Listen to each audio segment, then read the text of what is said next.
This is Radio Prague International coming to you from the Czech capital. Hello and welcome to the weekend edition of Czechia in 30 minutes. I am Pohanka. In our special Blood in Bohemia series for the podcast Czechcast, British journalist Rob Cameron and I explore some of the darkest episodes in Czech history. This time, we travel back to the early 11th century to discuss the extraordinary story of Duke Jaromír, a prince of the ruling Přemyslid dynasty who was first castrated, later blinded and finally murdered in one of the most infamous assassinations in medieval Czech history. So, here is our conversation for the weekend edition of Czechia in 30 minutes.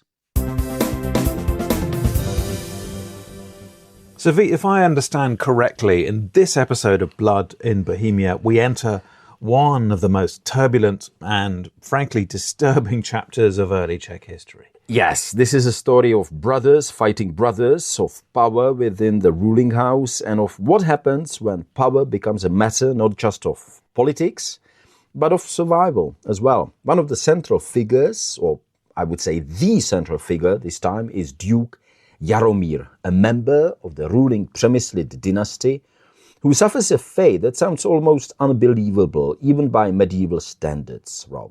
Because he is castrated, he's blinded, and years later he's murdered under very disturbing circumstances, sitting on a toilet. I promised myself I would not laugh during the recording of this episode, and I'm going to stick to it for now. But would I be right to point out that what makes this story even more striking is this. This is not a clash between rival clans like the Slavníkovci, the Slavníks, or the Vršovci. This is violence that takes place within one family, isn't it? Yes, Rob. And in a way, I think we are really coming back to the beginning of the series, Blood in Bohemia, because we started with one brother, Boleslas, being behind the death, if not killing himself, his own brother Václav, the Saint Wenceslav. But in this case, I think, we get to a kind of interesting place because at least the final part of that violence that Jaromír suffers, his death, is at the hands of the Vršovci. So he's killed by the clan we talked about last time that ended exterminated sometime later. But you are definitely right to point out that the castration and blinding happened at the behest of his own brothers, at least according to our old friend, the chronicler Kosmas. Right. Before we get into the sheer brutality of what happened, let's place him more precisely. So, Vít, who exactly was Jaromír, and how was he related to St. Wenceslas? That's an excellent point, Rob, because I think that's really the key to understanding this story, because it reminds us just how tightly all of this violence is contained within one ruling family. So, Jaromír was actually a great nephew of Saint Wenceslas, as you British would say, or grand nephew, as the Americans would say. And if you trace the line, it goes like this. Wenceslas had a brother, Boleslas I, the man who most likely had him killed. Boleslav then had a son, Boleslas II, and Jaromír, that we are talking about now, was his son. So we are now 2 generations removed from Saint Wenceslas, but still very much inside the same Přemyslid dynasty. But even inside the dynasty, the rules of succession are anything but clear. Brothers compete, relatives turn against each other, and power is not passed on smoothly. It is fought over. Harry and Wills may have something to say about that. But that uncertainty, I suppose, is key, isn't it? Because I think this is a very interesting point, because I was trying to find out, when the clear rules for passing on power were set. And the succession. It's the succession rules. And it differs. Different dynasties, different rules, depending, on, and women, of course, what is the role of women, etc. So it's very complicated, and there's not like one set date, when this would change. But what we definitely know for sure that during the early times that we are talking about, the 11th, 10th, even the 12th century, there was no very clear defined succession line. And that's what led to a lot of violence. And that's crucial, isn't it? Because what we're talking about here is, I suppose, ultimately control of Bohemia. And so we're talking about a system in which brothers and cousins and uncles and great nephews or grandnephews are competing, sometimes brutally, for the control of the state. Exactly. And before we go any further, let's just pause for a moment, because when you hear a story like this, castration, blinding, a murder on a latrine, it almost sounds too extreme, too grotesque, almost like historical sensationalism. So I wanted to make sure that as non-historians, we are not getting kind of carried away or repeating something that is more urban legend than fact. And that's why I reached out to a real expert, medievalist Jan Zelenka from the Institute of History of the Czech Academy of Sciences, and asked him a very simple question. What do we actually know about Jaromír? How does present-day historiography understand his life and his death? He was the second son of Duke Boleslav II. He was born in the 10th century, probably somewhere in the 70s. His two brothers were the elder Boleslav, the Boleslav III, and the younger Oldřich. Although he was not his father's direct heir, this did not rule out his accession to the throne, and this was likely the reason for his tragic fate. His elder brother had him castrated, his younger brother had him blinded, and he was finally murdered, allegedly due to the hatred of the Wachowski family. So really tragic fate of this figure. Tragic indeed, but certainly this is really an extremely grim and complicated, convoluted story. It is. But before, again, we go any further, we should add one important warning. When we deal with events 1,000 years ago, the ground beneath our feet is never completely firm. Of course, even in modern history, facts can be questioned, let alone in the early 11th century. And in Jaromír's case, the problem is simple. We have very few sources. In practice, we rely mainly on one man, our old acquaintance and friend, Cosmas, and his Chronicle of the Czechs. And Cosmas, useful as he is, we're not going to deny that, he's not always 100% reliable, I think it's fair to say. That's definitely fair to say, but he's indispensable. Also, bearing in mind that he makes mistakes, sometimes quite serious ones. For example, he writes that Duke Boleslav had two sons, Oldřich and Jaromír. And by the way he tells it, it seems to mean that Boleslav III was their father. Modern research, however, has shown that this is not correct. All three, Boleslav III, Jaromír and Oldřich, were actually brothers or half-brothers because their father was Boleslav II, known also as Boleslav the Pious, and he had Boleslav III with his first wife, while Jaromír and Oldřich were born to his second wife. Clear as mud. So even the basics, I think, need to be treated with some caution. They do. Cosmas remains our key source, but with him, as with all medieval history, we have to read carefully and not to take anything completely for granted. Absolutely not. But so if we move from the uncertainties surrounding the sources to what historians do broadly agree on, what do we actually know about what was done to Jaromír? Because clearly something was done to him. So back to the question, what present-day historiography seems to agree on is this. Boleslav III, Jaromír's elder brother, had no children of his own. And that made Jaromír not just, of course, a relative, but a potential rival. So, by having him castrated, Boleslav was effectively removing that threat. And obviously he didn't want to kill him. He didn't intend to necessarily kill him, but he wanted to make sure that he could never found a competing line within the dynasty. So it was a brutal but calculated move in the most grisly and gruesome way possible. Right. But it was a political decision carried out in a very physical, very irreversible way. As we know, however, from Cosmas, that was not the end of the cruelty. According to his chronicle, Jaromír was lured into a trap, invited on a hunt by members of the I think by now quite well known to our listeners, the Vršovci clan. And what followed is one of the most disturbing passages in early Czech historiography. This is how Cosmas describes what happened next.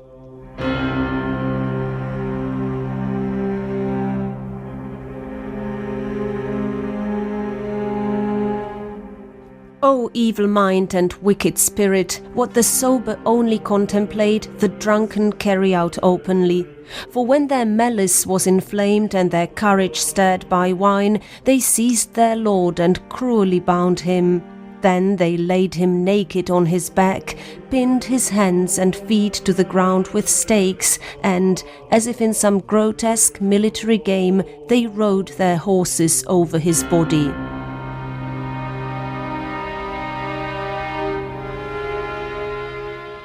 Right, that's extremely grisly stuff. But even that humiliation, it seems, and the previous castration, if I understand this correctly, doesn't completely remove Jaromír from the game. No, and this is where the story becomes even more complex and in a way more revealing. Because Jaromír doesn't disappear after years of turmoil. He actually takes power. But that only happens in 1004. When, with the support of the German king Henry II, Polish forces that had come to support his older brother Boleslas are driven out of Bohemia. You can hear, Rob, the German, well, we should say Bavarian and Saxon kings are getting involved. Because there was no one united Germany there. Right, at that time, but we call them Germans, just to make it more simple. But there were Polish forces, involved, so it was a lot of mess. Nevertheless, the Poles who came to support his older brother Boleslas are driven out of Bohemia.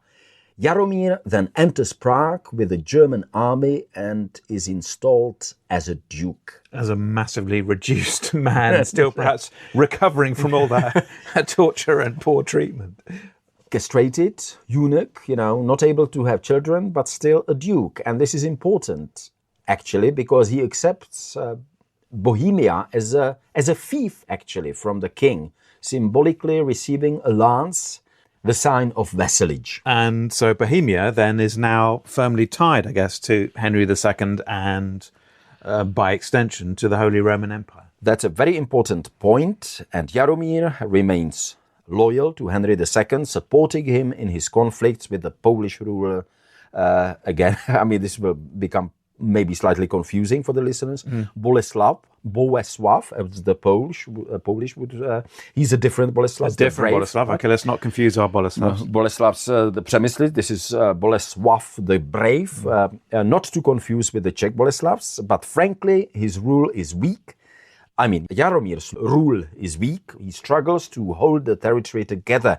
Moravia at that time is lost for the Přemyslids, and even regions like Lusatia, which is in today's Poland and Germany, slip away again. So once again, it proves that power is a fragile thing. Very much so. And after a few years, in 1012, the balance shifts again. His younger brother, Jaromír's younger brother, Oldřich, now seizes power, and Jaromír is forced to flee. First to Poland. The explanation why there, when he had driven the Poles away, is not quite clear. But he does flee there, as we learn from the chronicles, then to the empire, that means Germany. But instead of support, he ends up imprisoned, again, for some unclear reasons, by Henry II himself, who had supported him earlier. And there, in Germany, he remains for almost, unbelievable, 21 years. 21 years? 21 years in exile? Yes, which tells you something, I think, how unpredictable and frankly ruthless these political relationships were. Alliances really shift significantly, support turns into imprisonment, and ruler can disappear from the stage for decades. Yet, after all that, he comes back. I don't think it's funny, but I just imagine him shuffling back, castrated after all these years, 20 years, in some dungeon somewhere. And he does in 1033, cannot help it. When Emperor Conrad II turns against his younger brother, Oldřich, that means Jaromír's younger brother, Oldřich, Jaromír is restored to the throne. He's a useful, probably slightly kind of diminished figure, once again with imperial backing, which is important. Unfortunately, Rob, it doesn't last. Oh, no. Within a year, poor Oldřich is back. And this time, there is to be no more ambiguity. Here is how Cosmas mentions what happened.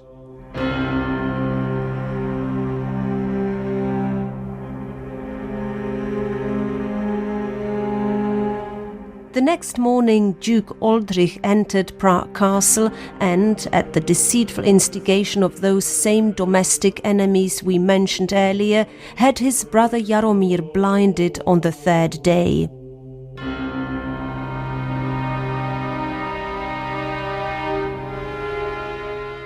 So if castration wasn't enough to end his claim, that this was clearly meant to, right? Exactly. And that's where it helps to hear how historians today interpret this kind of violence. And here I turn to Jan Zelenka again. Castration or blinding were typical tactics used to eliminate rivals to the throne. This could also involve some symbolic mutilations, such as shaving the head, a practice common among the Frankish Merovingians. In Jaromír's case, we are unsure. Maybe the castration wasn't enough for Oldřich. We don't know. But yes, we could say it was strategy to depose him from the throne once for all. Maybe even after the castration, he could ascend the throne. He could rule Bohemia. So for Oldřich, this could be sort of insurance to depose him for good. To make sure that he wouldn't be able to be the ruler, to be the chief. Yes, because there was connection between physical integrity and the rule in medieval perception. So they've really gone to town on him, hasn't it? I mean, at this point, Jaromír, he's been castrated, he's been blinded, he's been imprisoned in exile for decades, and then he's been drawn back into power struggles once again. Yes, and when you lay it out like that, it almost sounds like an accumulation of extremes, which I think raises a very simple question. Is this just how politics worked in early medieval Bohemia, or is Jaromír's case something out of ordinary even by the standards of the time?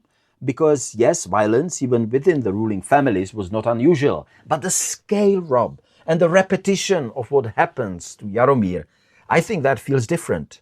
So how typical, or should we say how exceptional, was Jaromír's fate?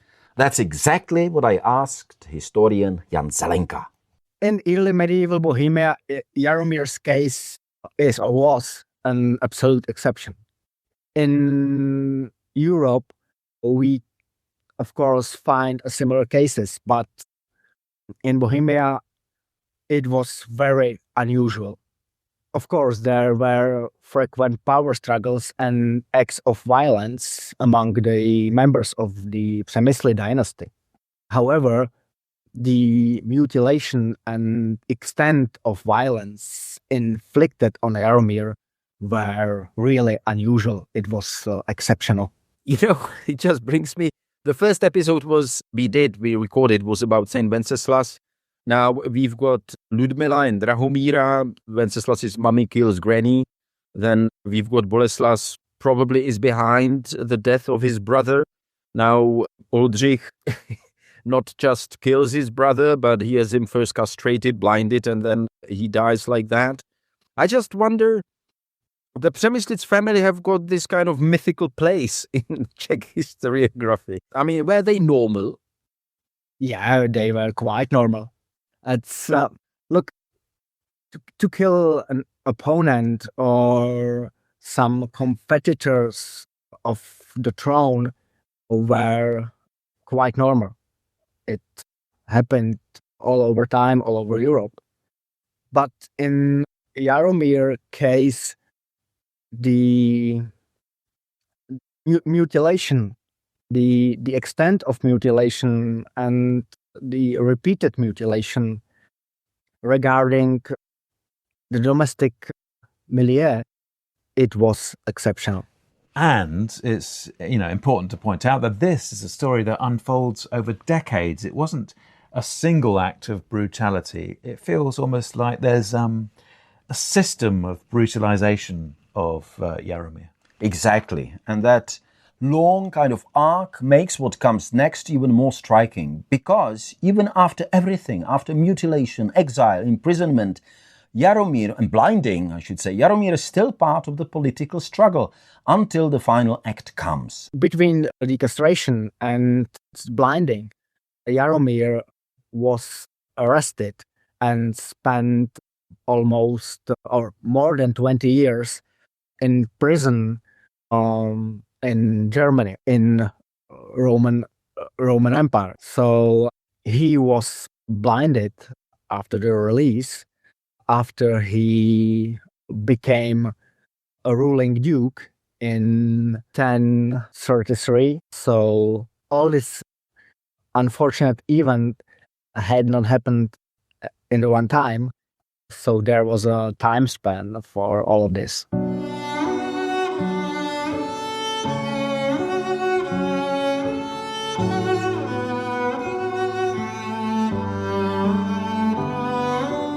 And this is how Cosmas describes his death, behind which allegedly stood, yes, Rob, you guessed it, another Vršovec, this time with the great name of Kochan. Kochan.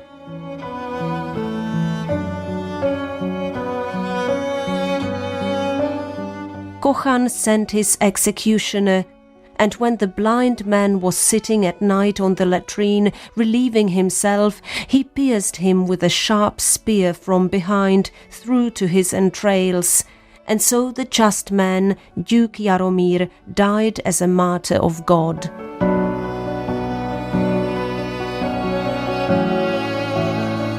Right, well, it's hard to imagine a more brutal, a more humiliating, and yet strangely Monty Pythonish comical end to poor old Jaromír.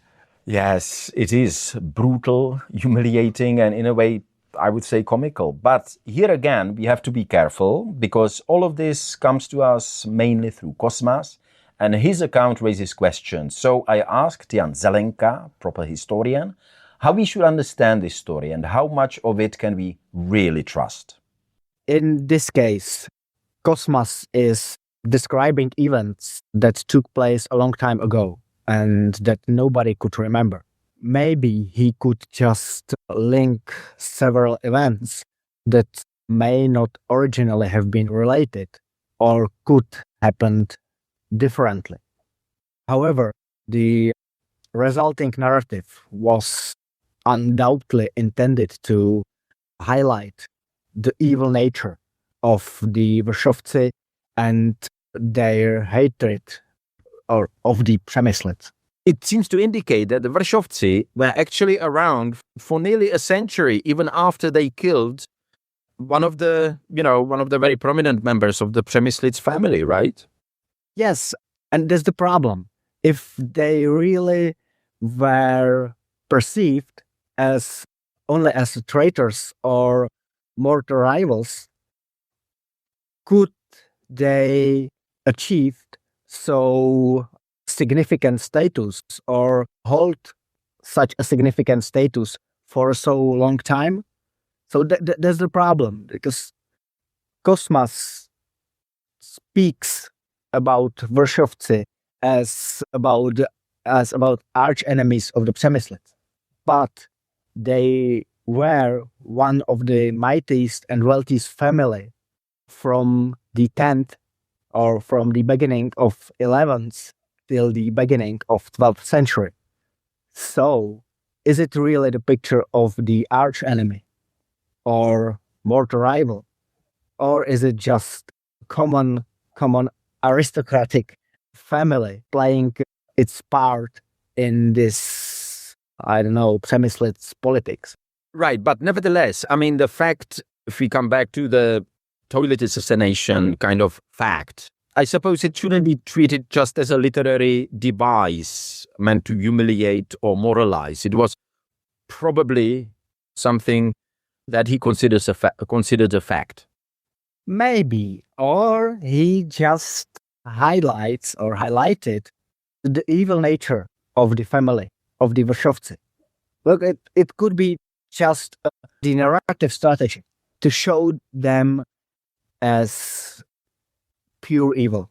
So even here, we're balancing, I guess, between fact and interpretation.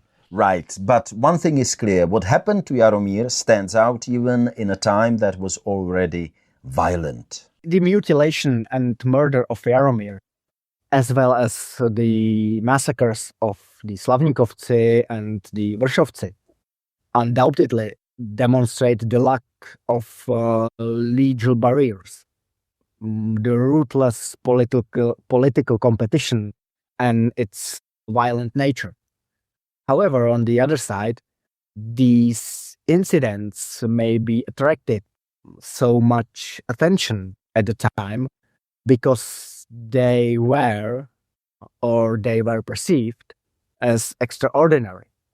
So we can see them or we can view them as evidence of brutal violence, weak statehood, and etc. Or we can perceive them as some sort of red lines that society was aware of. That's another explanation of the story, which could be true or not. It's just another interpretation. And of course, it's also the story about the physical integrity, the right to rule, and etc. So there are lots of traces to this. Right. So, I mean, what are we supposed to take away from a story like this? Is it, a reflection of a brutal age, or is it a sign that even then there were some lines that were not meant to be crossed? I think, Rob, maybe both. Jaromír's life shows us a world where power was never secure, where even family ties offered no protection, and where the human body itself became a tool of politics. And yet, even in that world, his fate seems to stand out. Which is why, more than 1,000 years later, we are still telling this story in Blood in Bohemia. You've been listening to the weekend edition of Czechia in 30 minutes and another episode from Blood in Bohemia, a special series of our English language podcast, Czechcast, presented by Rob Cameron and me, Vít Pohanka. If you enjoy this story, you'll find more episodes from Blood in Bohemia and many more stories about Czech history, culture and society on Czechcast. And don't forget to visit radio.cz, where you'll find the latest news, features and stories about Czechia every day.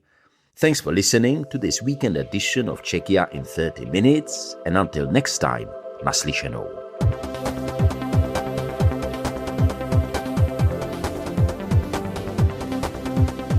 This is Radio Prague International coming to you from the Czech capital.